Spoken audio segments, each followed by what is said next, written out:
You ever have that moment where you walk into your own home, the place you've worked your tail off to pay for, only to find people sitting there like they own it, feet up, drinks in hand, not a single ounce of shame on their faces? Yeah, that was me, just 3 weeks ago. But before I get to the part where I almost lost it, and the part where I didn't, let me rewind a bit, because this wasn't just some random squatter situation. No, this was personal. This was family. My name's Noah. I'm 32 years old, and I've spent the last 8 years working as a mechanical engineer for a logistics firm that contracts with overseas shipping companies. Sounds fancy, but in reality, it means I spend a lot of time in port cities fixing problems nobody else wants to deal with.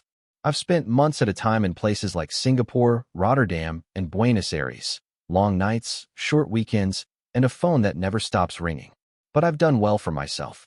Bought a condo back when I was 28. Nothing massive, but a clean, 2-bedroom unit in a nice part of town, overlooking the park and walking distance from everything. Paid off most of the mortgage in 4 years. Kept the place in pristine condition, and when I got sent overseas again 6 months ago for a new project, I left everything in order.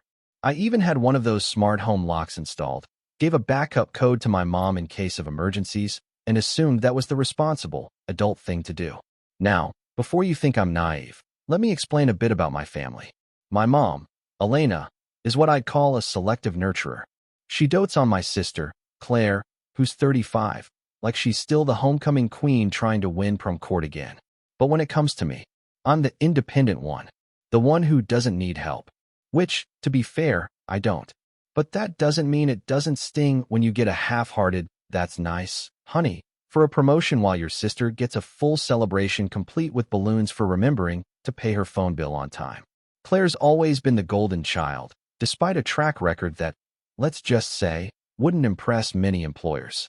2 failed marriages, a handful of jobs she quit because they didn't vibe with her energy, and a tendency to treat consequences like a suggestion. But somehow, in my mom's eyes, she could do no wrong. Still, I've managed to stay on good terms with both of them. Or so I thought. The first hint that something was off came during one of our weekly video calls while I was still stationed in Yokohama. I remember the exact moment, actually.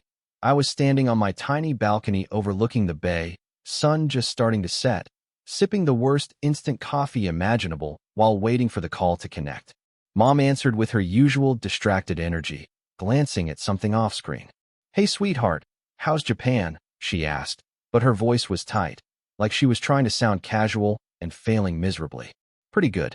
Long hours, but I'm learning a lot. The crew here's solid." "You good?" She smiled, but it didn't reach her eyes. "Oh, we're fine, just busy. Claire's been staying with me a while." My eyebrows lifted. "Everything okay with her and Matt?" There was a pause. "They're separating. She's filing for divorce." "Again?" I said, before I could stop myself. "That's her second one, right?" Mom gave me that look, the one where her lips tightened like she just bit into a lemon. "It's not her fault, Noah. He turned out to be very manipulative. She needed to get out." I nodded slowly. "Okay. I hope she's all right." "She's strong," Mom replied quickly, then shifted the camera a little, revealing Claire in the background, lounging on the couch with a glass of wine in one hand and what looked like my old university hoodie draped over her shoulders. She noticed the camera on her and gave a little wave. "Hey bro," she said lazily. "Your place still has that air purifier in the bedroom?" "I'm allergic to dust now, apparently." I blinked. "Wait, what do you mean, my place?" Claire smirked. "Oh, you didn't tell him yet," she said to Mom, not even bothering to mute herself. "Tell me what?" Mom cleared her throat and glanced at Claire before looking back at me. "Sweetheart, don't panic. It's just temporary, okay? We needed a quiet place for Claire while she figures things out. My apartment is too small, and the neighbors have been complaining about noise." "Wait, what are you saying? You let her stay at my condo?" "It was just sitting there," Mom said, defensive now. "And you're not using it." It made sense. She's going through a lot. I could feel the heat rising in my chest. "Did you ask me? Or did you just use the code I gave you?" Mom sighed. "It's not a big deal. It's family. She's not trashing the place or anything. You'll be back in a few months, and it'll all be sorted by then." I should have said more. I should have demanded they get out, or changed the code, or called the building manager right then and there. But I didn't. I was 6,000 miles away with a 14-hour workday ahead of me and a team relying on me not to lose my cool. So I took a breath, forced a smile, and said, "Okay, temporary. That's all." Claire raised her glass on camera. "Thanks, little bro." The call ended 5 minutes later, and I remember just standing there, phone in my hand, staring at the tiny digital koi swimming in the smart pond below. Something didn't sit right with me, and that was the beginning. Over the next few weeks, the updates became fewer and shorter. Mom would dodge questions about the condo. Claire stopped popping into the background. I started noticing weird changes when I checked my smart home app. Lights being used at strange hours, thermostat settings constantly fluctuating, and once, oddly, the kitchen camera being disabled for 2 days straight. I even got a building notification about a pet-related complaint, which made no sense because I've never owned one. Every time I brought it up, Mom brushed it off. "Claire's fine," she'd say. "She's being respectful. Don't stress yourself." But I could hear the edge in her voice, like she was hiding something. And then one day, I got a call from my bank. It was routine at first, just a notice about an update to my mortgage account. I thought maybe it was a new statement or rate change. But as the woman on the phone spoke, something clicked in my gut. "We've processed the transfer to Ms. Claire Monroe as authorized by the warranty deed submitted last week." I sat down. "I'm sorry, what did you just say?" She repeated it, and this time I caught every word. My sister's name. A transfer. A warranty deed. My head started spinning. "I didn't authorize any transfer," I said. "I'm the sole owner of that property." There was a pause, and then, "Oh, I see. Well, the paperwork was signed by Elena Monroe as power of attorney, notarized, and submitted via courier." My stomach dropped, and that's when it all started unraveling. But I didn't react, not yet. I asked for a copy of the documents. Then I called a friend who works in real estate law. Then I booked the first flight home. When I landed a week later and walked into my own condo, jet-lagged but wired with adrenaline, they were already there. Claire on my couch, Mom perched in my armchair like some regal guest, both of them laughing about something on Claire's phone. Claire looked up first. "Oh hey, look who finally decided to show up." Mom smiled faintly. "Welcome back, sweetheart." I didn't say a word, just dropped my bags at the door, pulled out my phone, and opened the voice memo app. Claire's voice still echoed in my ears as I stood by the door of my own condo. "What's so funny?" she had asked. And I had grinned. Not because I found any of it amusing. Far from it. I grinned because I already knew this wasn't going to be a confrontation. It was going to be a revelation. But before I could reach that point, before I could play the card I was holding in my pocket, I had to let this thing unfold just a little more. Sometimes, the best way to expose the rot is to let it keep growing, until it can't hide anymore. I stepped into the living room, slowly, casually, like I had all the time in the world. Claire was sprawled on the couch, her feet propped on the coffee table, my coffee table, which now had a new, deep scratch along the edge. A takeout container sat on the armrest. Her wine glass was half full. Mom sat cross-legged in the armchair, nursing a cup of chamomile tea like she was the queen of some twisted castle. Neither of them looked the least bit uncomfortable. "Nice to see you both," I said, my voice even. "You got a haircut," Mom replied, like that was the pressing matter. "I always liked it a bit longer, but it's fine." Claire gave a lazy smile. "You're not going to freak out, are you? Because I'm not in the mood for one of your responsibility lectures." "I'm not here to lecture anyone," I said. I dropped my bag by the door, walked over to the fridge, and opened it. Inside were things I didn't recognize. Vegan cheese, oat milk, leftover Thai food in containers I'd never bought, and a few bottles of kombucha. I spotted one of my pre-prepped frozen meal packs shoved all the way to the back, half open and frostbitten. My fridge used to be organized. Now it looked like someone had tried, and failed, to live out their wellness influencer dreams. I closed it without a word. "Look," Claire said, setting her glass down with a little clink. "I know you're probably a little thrown off, but it's not like you were using the place." I turned slowly toward her. "How long have you been living here?" She shrugged. "Since February, I think. Whenever that whole mat mess started. Honestly, it's been a blur." "February," I echoed.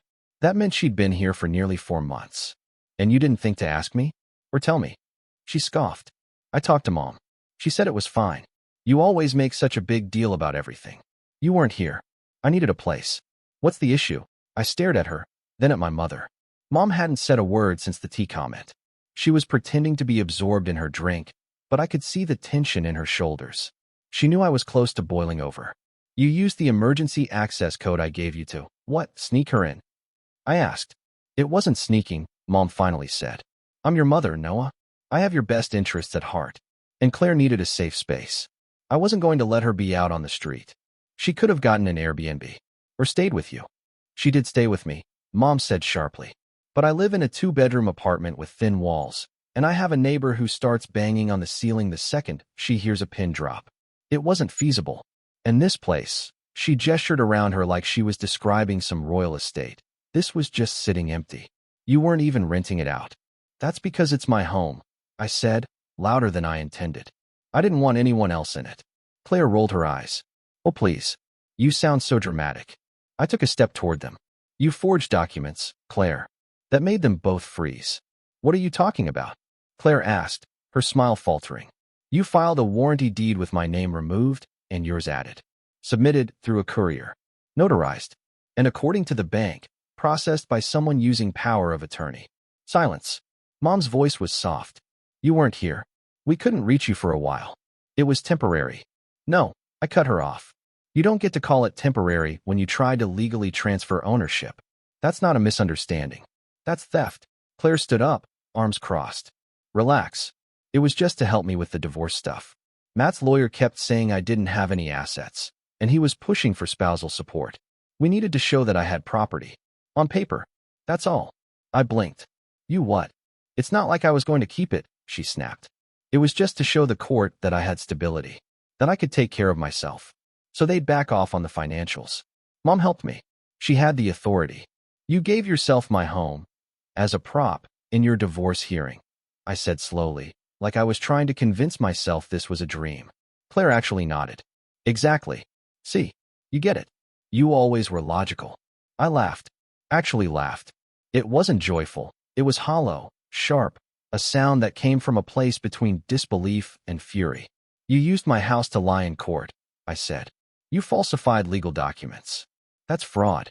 Oh my God, stop being so self-righteous. Claire burst out. It's not like I sold the place. You've got good money coming in. You don't even need this place. I needed help. Mom helped me. You weren't even reachable for a while. I was reachable, I said through gritted teeth. You just didn't want to ask. Because you knew I'd say no. That's why Mom stepped in, Claire shot back. Because you're always so rigid. It's always about your boundaries and your space and your rules. You don't make exceptions for family. You never have. My voice dropped to a whisper. And you think you do? You think family means doing whatever you want to whoever you want because it's convenient for you. Noah, Mom said quietly, it wasn't malicious. We just didn't know what else to do. You're not even married. You don't have kids. This place could have been a new start for your sister. A new start. I snapped. This place isn't a therapy session, Mom. It's not a fresh slate to hand out like a gift card. I earned this. Every tile, every appliance, every payment. I earned it. Mom looked away. Claire muttered, wow. Just wow. You always think you're the victim. No, I said, voice calm again. But I think I'm done being the backup plan. Or the silent ATM. I walked over to my bookshelf. Well, what used to be my bookshelf. Half the books were gone, replaced with pop psychology titles and vision boards. A framed photo of Claire and Mom sat on the top shelf. I picked it up, stared at it, and quietly set it back down. And then I did something I didn't think I would. I said, all right, you want to play house here? Go ahead. Claire's eyes narrowed. What's that supposed to mean? I mean, don't let me get in your way. I grabbed my phone. Just know, every step you've taken has been recorded. Every camera, every login, every lock code used. And I've already sent everything to my lawyer, including the property transfer. Mom's hand went to her mouth. You didn't. I did, I said. Because unlike you two, I think before I act. Claire's face twisted. You're really going to sue us? Your own family. I'm going to do what's right, I said, stepping toward the door. I just wanted to give you the chance to be honest. But I see now that was a waste of time. And then I opened the door to leave. And that's when Claire screamed. Wait. You can't. I'm still waiting on the hearing date. If the court finds out. But I didn't answer. Not yet. Because what I found just outside that door made me freeze. It wasn't a person. It was an envelope. Thick. Heavy. Hand-delivered. And when I opened it, standing right there in the hallway, my hands trembling, I saw something that made my jaw clench harder than ever before. A second deed. Signed. Sealed. Filed. And this time, Mom's name was on it. Not Claire's. My mother had transferred the condo to herself. Behind Claire's back. And suddenly, the real betrayal snapped into focus. I stood there in the hallway, the envelope in my hands suddenly feeling like it weighed 1,000 pounds. My eyes scanned the document again and again, willing it to be some kind of mistake. But there it was, in black ink and neatly notarized. The new owner of the condo wasn't Claire. It was Elena Monroe, my mother. For a moment, my mind went blank. Then, as if on cue, I heard the soft click of the front door behind me opening, followed by Claire's voice, tight, irritated. "Noah, don't walk away like that. We need to talk. You can't just—" I didn't even turn around. I held up the envelope, still facing the hallway. "Did you know?" I asked. Silence. I turned. Claire was standing barefoot in the doorway, arms folded over a loose cardigan, mascara slightly smudged from whatever emotional theater she'd been prepping. Her confidence had taken a visible hit after my last words, but she still carried that stubborn defiance she always did when she didn't understand what was happening but refused to admit it. "Know what?" she said cautiously. I flipped the envelope open, held up the deed. "That our mother didn't just transfer the condo into your name to help you look stable in your divorce. She transferred it into her name, not yours. This isn't your property. It never was." Her eyes flicked to the paper. Her mouth opened, then closed. And for the first time in maybe ever, I saw real panic on her face. "You're lying." "No," I said. "I'm not." She lunged forward to snatch the envelope, but I stepped back. "Don't," I warned.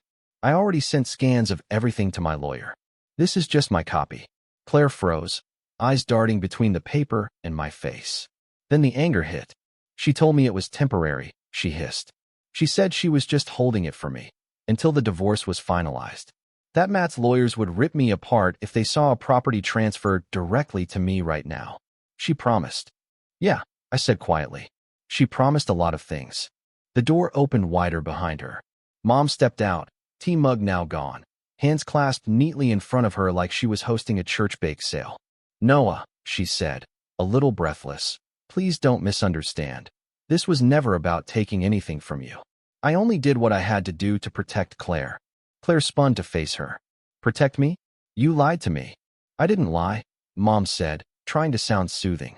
"I adjusted the plan. You know how complicated legal things can get. The bank, the title company, the lawyers. It was safer if everything came through me first. But I always intended to transfer it to you eventually." "Oh, that's rich," I muttered. They both turned to me. "You always intended?" I asked. "That's why you never told me?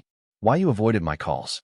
Why you used my emergency access code to sneak her in and file papers behind my back while I was out of the country?" Mom took a step toward me. "Sweetheart, I did it for the family. You know how much Claire has suffered. She's been through 2 failed marriages. She's alone. She needed something to build her life on." "And what about me?" I asked. I wasn't yelling, but my voice cracked a little.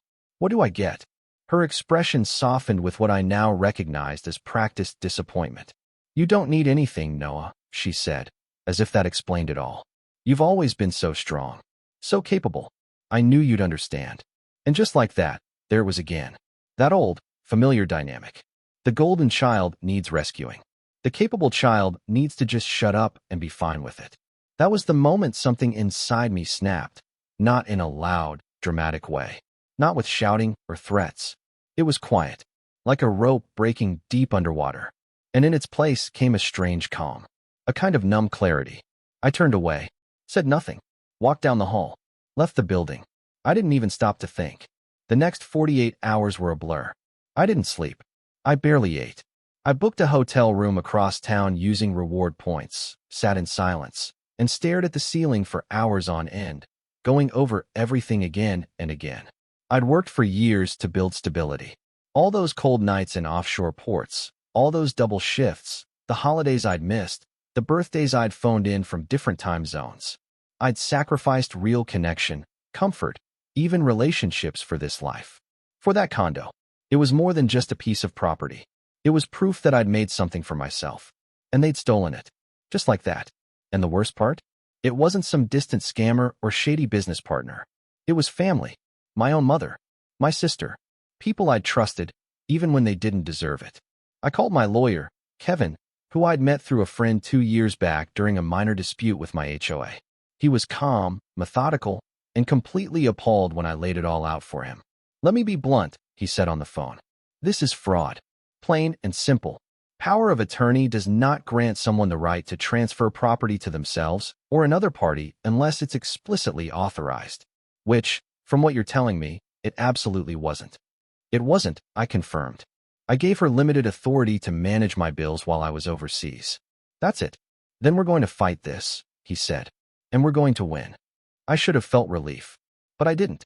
Not yet. Instead, I felt empty. Because suing your own mother isn't exactly something you dream about as a kid.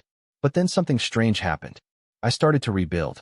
Not with grand declarations or fiery revenge plots. Just quietly. Step by step.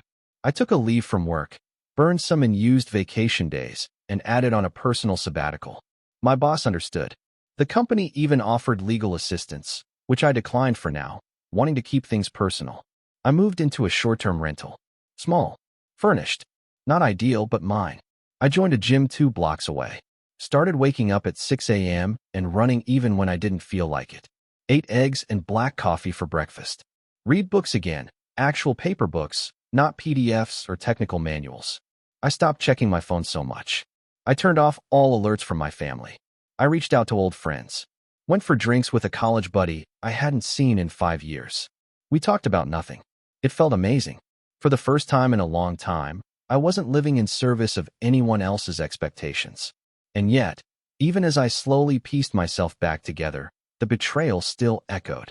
I'd look in the mirror and see the ghost of that moment, standing in my own hallway, realizing I'd been outmaneuvered by the people who raised me. Kevin kept me updated. He filed paperwork, froze the deed transfer, submitted a formal complaint against the notary who'd signed off on the fraudulent documents, and requested a temporary injunction to prevent the condo from being sold or refinanced while the case was under review. "They're not going to take it lying down," he warned me. "Be prepared for that." And sure enough, 2 weeks later, I got a call. From Mom. I stared at the screen for a full minute before answering. "Hello." Her voice was brittle. "I got served." "I know. You're suing me," she said, her voice cracking. "Noah, how could you do this to us?" I almost laughed. "To you? You didn't even give me a chance to explain. I told you it was temporary. You stole my home," I said, barely keeping my voice level. "You forged documents and gave them to Claire under false pretenses. And when you saw a better deal, you transferred it into your own name." "It wasn't like that." "It was," I said. "And you know it." There was a long silence on the other end. "I just didn't want her to suffer," Mom finally whispered. "And what about me?" I asked, softer now. "Do I matter?" "At all." She didn't respond. That was my answer. I hung up. And this time, I didn't cry. I didn't scream. I just sat on the edge of my bed, exhaled, and said to myself, never again. That night, I started planning the next phase. Because if they wanted to play games with property and paperwork, they had no idea who they were messing with. The thing about hitting rock bottom is that, once you're there, you stop fearing the fall. You stop second-guessing yourself.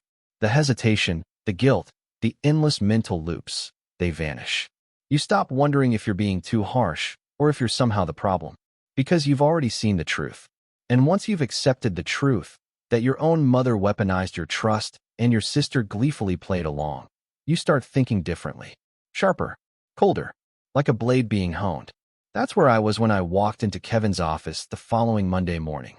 "I want to take it all back," I told him. "But I also want to make sure they can never do this to anyone else. Not me. Not anyone." He leaned back in his chair, lacing his fingers. "Good," he said. "Because you're not just suing for a property dispute anymore. You're going after power of attorney abuse, fraudulent transfer of title, and depending on what else we find, maybe more." I raised an eyebrow. "What else?" Kevin tapped his laptop, spinning it around to show me something I hadn't seen yet. A copy of a bank statement. Not mine. Not Claire's. Mom's. "This is a subpoenaed account history," he said. "We served a request for financial disclosures since she used power of attorney to handle your assets while you were overseas. She was legally obligated to document everything she did with your funds." He clicked into the document. And there it was. A $12,000 wire transfer. From my emergency fund. an account she was authorized to monitor for bills and mortgage purposes, to her own personal checking account, labeled Family Emergency. That wasn't in any of the ledgers she gave me when I came home, I said quietly. Kevin nodded. Because she didn't think you'd look that deep. But she's not careful. She moved money, changed ownership, and filed paperwork all while thinking her status as your mother gave her immunity. He leaned forward. Let's take that illusion away. The setup began with documentation. Every transaction, every code access, every home surveillance file, every text message, voicemail, email. I compiled it all. The Smart Lock app had timestamps going back 6 months, showing Claire entering and exiting the property dozens of times, long before the supposed emergency need arose. Even better, there was a strange uptick in access during late-night hours when the court documents claimed she was residing quietly with her mother due to spousal abuse concerns. That phrase had pissed me off more than anything.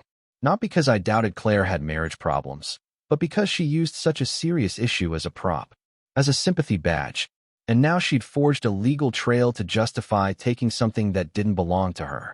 I brought everything to Kevin. He was already 3 steps ahead of me. She used a false address on her divorce filings, he said, showing me the paperwork. Claims your condo was gifted to her, but her name was never on your title. Not until the illegal transfer attempt. That's perjury. He leaned back, satisfied. She thought she could outsmart the court with a sleight of hand. Let's show the judge the other hand. Still, legal revenge wasn't the only thing I wanted. I wanted them to feel it. The betrayal, the disrespect, the arrogance of believing I'd roll over because I'm the strong one. So I started laying the groundwork for something more personal. First, I reached out to the condo board. Claire had been using my condo as her personal crash pad, but the building had strict rules about subletting, pets, and extended visitors. I compiled the noise complaints, pet incidents. Yes, she had secretly adopted a dog, and reports of smoking on the balcony, which was a fire code violation. I scheduled a private meeting with the HOA chair, an older gentleman named Roy who'd been around longer than any of us. After reviewing the documents, Roy frowned deeply. She told us you'd authorized her to live there, he said. Even signed a statement on your behalf. She forged it, I said plainly. I never gave her permission. His face hardened. We'll take care of it. And just like that, Claire was about to have a rude awakening. Next, I visited the notary whose stamp was on the fraudulent deed. I didn't go in accusing him, just asked questions, pretending I was confirming some paperwork for my files. His nervousness gave him away before I'd even sat down. You're the original owner of the condo? He asked. I nodded. He rubbed his jaw. I remember your mom. She came in saying you were out of the country. She showed a power of attorney form. It looked legit, but I did feel weird about it. I leaned forward. Did you confirm her ID? Did you ask for mine? He shook his head. She said you couldn't be reached. And, well, it was a slow day. I let it slide. I didn't yell, didn't threaten, just smiled. You'll probably be getting a call from the court soon. I'd recommend having your documents in order. His face paled. And just like that, another domino wobbled. But the biggest part of the setup came from someone I hadn't spoken to in over a year.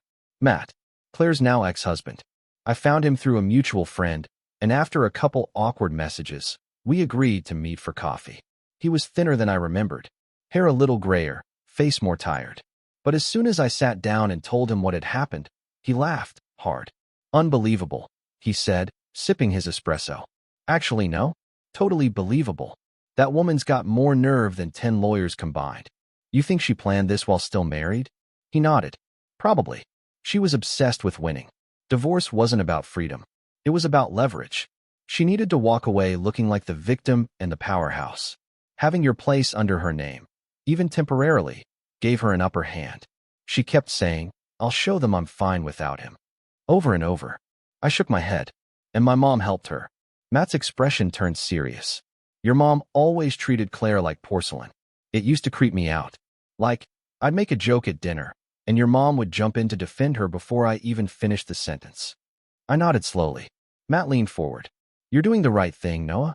Don't let them gaslight you into thinking otherwise. They're a team, but a sloppy one. Before we parted ways, he sent me some old text threads between him and Claire from around the time of the condo switch. Messages like, Mom says it'll be mine in a few months anyway, and he's too far away to do anything. I printed every one of them. They'd soon be evidence. The final piece of my plan came in the form of a quiet, humiliating reversal. I contacted the building manager and explained everything. Once he confirmed the fraud, he offered to change the unit's digital locks and restrict access only to those authorized by court order. When I asked him to time the lock reset for a specific date, he raised an eyebrow. Why then? Because I want to be there when it happens, I said. I want to see her try to open the door. Revenge, huh? I didn't answer, just smiled. The same smile I wore that night, Claire laughed in my living room. The same smile I wore when I learned about the forged deed. The same smile I'd wear when everything they built came crashing down. Because this wasn't just a lawsuit. This was the end of a pattern, and I was the one ending it. The day of the reversal was warm and bright. One of those painfully ordinary spring mornings where birds chirped a little too cheerfully, and the world just seemed to go on like nothing was wrong. Like it hadn't watched me get stabbed in the back by the very people I'd once called my family. I parked across the street from my condo complex around 10:15 a.m., sipping black coffee from a paper cup, sunglasses on, watching the building like a stakeout detective in a B-list drama. It was the first time I'd been back since I left the envelope in my hand and walked away from my own home. The plan was already in motion. Kevin had filed everything with precision. We'd obtained a court injunction halting any legal claims to the property and reversing the fraudulent deed transfers. Thanks to the overwhelming paper trail of forgeries, lies, and financial abuse, the court moved fast. Faster than I expected. Power of attorney, revoked. Deed transfers, voided. Ownership, restored to me. The smart lock was set to update at 10:30 a.m. sharp. The HOA was already notified. Security would be on standby, just in case. All that was left was the show. At 10:27, I saw Claire's white SUV pull into the circular drive. She stepped out in a rush, phone clutched to her ear, sunglasses on, purse swinging from her shoulder like she was late for brunch. Her dog, a yappy little Pomeranian she wasn't allowed to have in the building, sat in the passenger seat, barking like it had something important to say. Claire didn't look worried. She looked busy, comfortable, like a woman who thought the world was still her stage. I watched as she strolled up to the front door, tapped in the access code like she'd done 100 times before, and froze. The lock didn't budge. She tried again, slower this time, looked down at the keypad, frowned, and entered the numbers again. Still nothing. I could see the confusion beginning to spread across her face like ink in water. She stepped back, muttering something into her phone, then tried the code a fourth time. Click. Red light. Denied. At exactly 10:33, the front desk staff approached her, polite but firm. I couldn't hear the conversation from where I sat, but I saw the moment it hit her. Her shoulders stiffened. Her mouth opened, then snapped shut. She gestured wildly. The staff member pointed at a document, probably the injunction, then nodded toward the security camera above the door. Claire stared up at it. Her mouth twisted into a look I'd seen too many times before, disbelief curdling into rage. She called someone, and I already knew who it was. My phone buzzed seconds later. MOM. I let it ring. Then again. Then again. Finally, I picked up. Noah, Mom said, voice clipped, as if she'd just been interrupted in the middle of a spa day. Why can't Claire get into the condo? She's locked out. The building is saying something about a reversal order. I didn't answer right away. I let the silence sit. Then I said, because it's not hers. Her breath caught. You can't just kick her out. She lives there. She's built her life there. She built her life on lies, I said calmly. And so did you. You're being vindictive. No, I said. I'm being clear. You didn't have to go this far. We're family, Noah. Exactly, I said. And family shouldn't steal, or lie, or use each other as pawns. She paused, then said something that genuinely made me laugh. We did it to help you. Help me. I scoffed. By robbing me blind. Filing forged documents. Wiring money out of my account. Silence. I know about the $12,000, I added. Her voice dropped. I was going to pay it back. Sure, I said. Right after you transferred the condo to Claire, right? Still silence. Mom, I said softly, it's over. The court reversed the transfer. You've both been removed from the property. The HOA is pursuing fines for violations. And you'll be hearing from my lawyer again soon. This time for restitution. She tried to argue, tried to deflect, but her voice was weaker now, smaller. She knew. She knew the game was up. And for once, I didn't let her off the hook. I ended the call. 3 days later, I returned to the condo. Alone. The locks had been changed. The place smelled different. Airless, stale. Claire had left it a mess. Dishes in the sink. Dog hair on the couch. A few plants, wilted and dry, abandoned by the window. But it was mine again. I walked through the room slowly, like I was meeting an old friend I hadn't seen in years. I touched the countertops, opened the cabinets, picked up one of the picture frames she hadn't bothered to take. Me, in my 20s, grinning next to the newly hung balcony lights I'd installed myself. I stood there for a long time, staring at that younger version of myself. He'd trusted people who didn't deserve it. He'd thought loyalty would always be returned. He'd believed family meant something sacred. But now he knew better. The court case moved forward like a freight train. Claire tried to fight the perjury charges, but the text messages with Matt, the surveillance footage, the financial logs, they stacked against her like bricks. Her own divorce lawyer testified that she'd presented questionable documents during the proceedings. Matt, bless him, provided everything I needed and more. As for my mother, her misuse of power of attorney alone was enough to bring her under formal investigation. The wire transfer, the forged title transfer, the notary's reluctant testimony, all of it built a case that couldn't be spun as a misunderstanding. She tried to play the sympathy card in court, tears, shaky hands, the whole performance. But the judge saw through it. So did the jury. So did everyone. By the end of it all, Claire was slapped with fines, legal fees, and a black mark on her record. My mother was ordered to repay the stolen money in full, along with a formal apology issued under court supervision. They lost more than property. They lost credibility. They lost control. They lost me. I didn't return to my condo right away. I took a 2-week trip to Scotland, something I'd always wanted to do but never had time for. Hiked the Highlands. Ate terrible gas station sandwiches. Took Polaroids of foggy cliffs and ancient castles. Let the wind scream through my jacket and the silence settle into my bones. When I came back, I started fresh. I sold the condo. Used the proceeds to buy a modest little house in a quieter part of town, one with a backyard, real sunlight, and no shared walls. I built a workshop in the garage, planted mint and rosemary in the garden, slept in peace. I blocked my mother's number. Claire tried to text a few times. Apologies. Excuses. Even a "you went too far." I never answered. Because you can't heal in the same place that broke you. And sometimes, the cleanest break is the one where you walk away and don't look back. In the end, I didn't burn bridges. I demolished them. Then I built something better where they used to stand. And that was the best revenge of all.